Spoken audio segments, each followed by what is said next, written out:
All right, everybody, it's Sunday night. It's been an unbelievable 24 hours. I have to say that. A great 24 hours. Wow. Let me just quickly mention the markets. Oil is up like 1% right now. No big deal.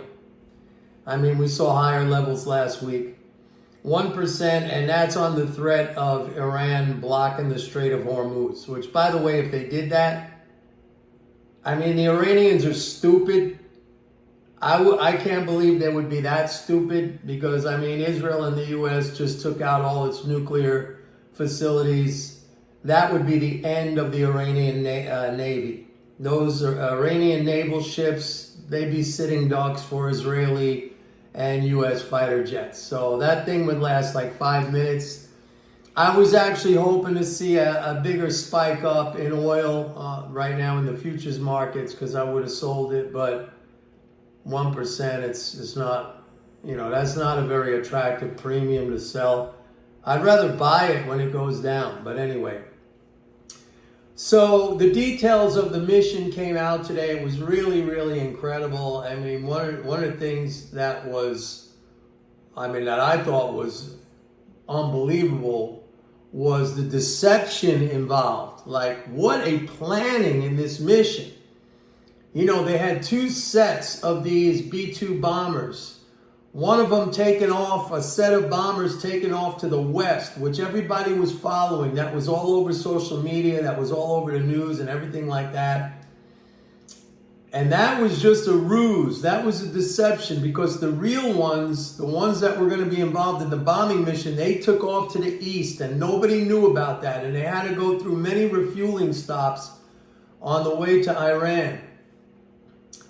And the other thing was they dropped like 14 of those bunker buster bombs. Like, when people started talking about that, they were thinking, yeah, they're going to drop 2, maybe 4 if they use 2 B-2s, because each one could carry 2 at a time.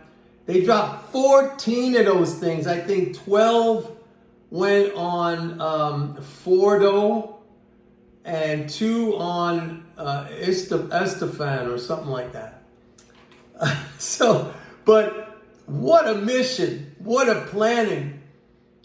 I forget how many actual planes were involved, but there was like dozens and dozens. I mean, it was unbelievable. And these submarines, they launched, U.S. submarines launched, I think, 30 cruise missiles. And those missiles were launched like an hour and a half before the actual bombing raid by the B-2s. But they were programmed, they had to fly around for a while. So they hit at the exact same time when the B-2s let their ordnance go, those big bunker buster bombs. So, man, just unbelievable. Unfreaking believable. The U.S. military is just wow. Wow, nobody even comes close. So the market's down a little bit. Everybody, it's the jitters. Fiscal flows are very strong. I'm worried more about the debt ceiling increase than all this other crap. I mean, what emerged from this is historic, folks. This is historic. I mean, this could change the face of the Middle East for the first time in well over 50 years. I mean, it might, and I'm keeping my fingers crossed on this, but what a great thing for the world this would be to eliminate the greatest evil state sponsor of terrorism that exists, Iran and its proxies. I mean, you would have all these other Arab countries, I think, getting on board with the Abraham Accords.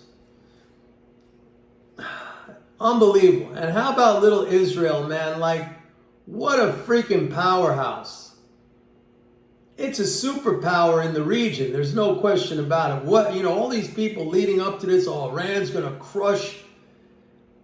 I mean, what a powerhouse from the pager thing last year, to taking out these guys surgically, the leaders of Hamas and Hezbollah and the Iranian military command, the nuclear. I mean, what an amazing, mighty little country. And I know a lot of you are Jew haters out there, and you know, you use your Jew hatred to rationalize every position that you have. And I gotta be honest, like, it bothered me, and not just from comments here, but just in general, it bothered me for a long time. Like it did, like it was everywhere, and it was intense, and it was vile, and it was. But now I have to say it's comical. I laugh. It's a source, for me, it's a source of humor from you guys. So like my initial inclination going back over a period of time when it was really mushrooming was like, I gotta block these comments and this and that. But now I just find it to be comical. Because you guys got nothing. I mean, we're winning. We just keep winning. This tiny little country, it's unbelievable. Just keep winning. And now, and Iran, even its proxies didn't come to help. Hezbollah, no, we don't want any part of this. Hamas is wiped out. Houthis, what? Nothing. Israel even took out their whole high command last week. Israel set them up to show up at some location to have a meeting. It was all set up, and then Israel took them out. But the Jew hate, man, it's funny, man. Like now it's a source of comedy for me, so I like it. You know, I've always said, man, in this game, you got to go against stupidity. And I've been saying that in the context of economics, because I try to, you know, teach you guys MMT, and through the lens of MMT, the understanding of the monetary system, and I try to point out where the establishment and the majority, they have it wrong, and that creates opportunity. That creates opportunity. But it applies generally, not just in economics. It applies generally. Like, you got to go against stupidity. You got to go against ignorance. And in the end, if you're disciplined and you apply that, you're going to come out ahead. Control your emotions. Go against stupidity. Go against ignorance. So, as far as the market's concerned, you know, I just sent out my report. The banking data was very strong. Like if you read that banking data in the report from the week ending June 11th, you know, that data is like a week behind, but still, it's very, very strong. I mean, there's no indication in that banking data. If you look at bank credit, if you look at securities bought by banks, if you look at loan creation, if you look at bank assets, if you look at deposits, if you look at bank residual, which is bank capital, it's all very, very strong. I mean, there's nothing in that banking data that would suggest any kind of a slowdown in the economy. But again, I just want to keep you informed that the debt ceiling is a real deal. I mean, that's something that has to be done. It's a stupid thing.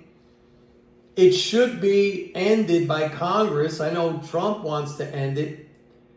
And unfortunately, it's still around. It's used as a political, you know, for political leverage on one side or another, sometimes on both sides at the same time. And I'd really like to see that thing go. The other thing that I found to be a little disappointing, I have to be honest, is that, you know, and I've been telling you guys that I was hoping that Congress, along with Treasury Secretary Besson, they would finally do away with that supplemental leverage ratio, the application of that on really risk-free assets like reserves and treasuries. But a friend of mine alerted me to the fact that what's under consideration right now is just a reduction in the leverage ratio, which it's stupid. It keeps it around. It might provide a little bit more wiggle room for the system, for the banks and the system. But come on, man, you got to do away with that. It's really stupid. It's really stupid. In any case, with bank capital going up, and it was in my report, you know, when bank capital rises, it creates room on bank balance sheets for more asset accumulation. Because the only thing constraining banks is their capital. All right? I mean, that is the decider of the amount or the quantity of assets, you know, securities or loans that it could hold. So the more capital, that puts them well within the threshold of the SLR, and it's expansionary. So that's been a good development. That's been a good development. And again, the fiscal flows are very strong. I don't see, you know, for me right now, to go against that, I don't think you want to do that. I think you want to use any kind of a weakness in risk assets. And for me, that, you know, that stocks, obviously, that's my thing. Commodities, gold. I'm not that much into gold, to be honest with you, or precious metals. For me, it's really all about stocks. If I do any trading, like actual trading, it's going to be in Forex, which, by the way, the dollar's up. Let me just finish off with the bonds. Yields are down a little bit. I'm encouraged, and I've been saying this in prior videos now for a little while. I'm encouraged by the way the bond market is trading. We had last week Christopher Waller. He's a Fed member. I forgot which Fed bank he's at, but he dissented. He's dissenting from Powell right now, and he says that the Fed should cut rates in July. And I'll mention again something that I have been saying, which is the fact that this characterization by Scott Bessent, Treasury Secretary, that once Trump nominates a new guy, that market expectations will shift away from Powell and to the position of the new guy. I think that was a very smart take on the part of Bessent, and I think that is in play right now, very, you know, in a very light way, but I think it's gonna expand. That view is gonna take hold, and I think that is a bullish development for treasuries. So I would buy the dips. Anyway, that's it for tonight, Sunday night. Hope you had a great weekend. And I'll see everybody tomorrow. Please like and subscribe. Bye.